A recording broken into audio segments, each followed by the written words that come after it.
Morning, Lighthouse. I hope you're okay. And at the start of this week, as we move towards Easter, we're kicking off a few days on the theme towards the cross before we get to Maundy Thursday. And various speakers will be giving their thoughts on that theme. Hebrews 12 says, looking to Jesus, the founder and perfecter of the faith, who for the joy that was set before him endured the cross. Jesus, as he moved towards the cross, had our eternity and our future and our security firmly in his heart.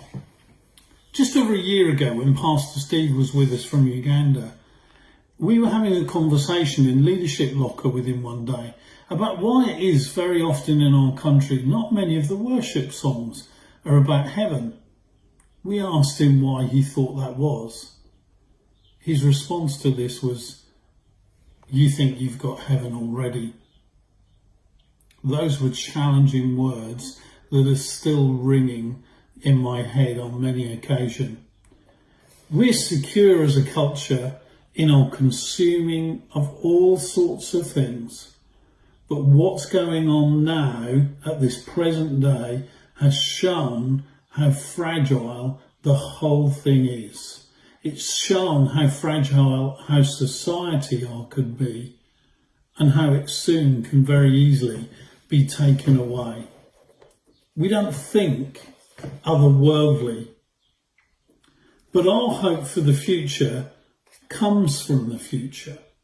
It comes from Christ, who has gone before us and prepared a place for us. And he leads us there by his hand, and he calls us by name.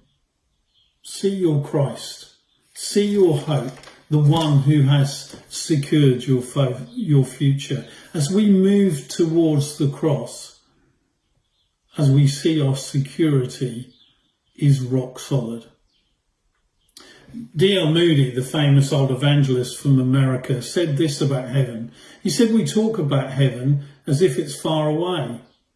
It is within speaking distance for those of us who belong, because heaven is a prepared place for a prepared people. C.S. Lewis puts it a bit like this when he says, at present, we are on the outside of the world, the wrong side of the door. We discern the freshness and purity of the morning, but they do not make us fresh and pure. We cannot mingle with the splendours we see, but all the leaves of the New Testament are rustling with the rumour that it won't always be so. Someday, God willing, we shall get in. When human souls have become as perfect in voluntary obedience as the inanimate creation is in its lifeless obedience, when they will put on its glory, or rather the greater glory, of which nature is only the first sketch. He has planted eternity in our souls.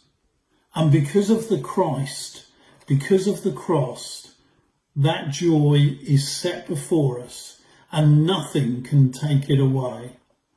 The end, for us, is destiny, a new heaven, a new earth. Thanks be to God. Have a great week, Lighthouse.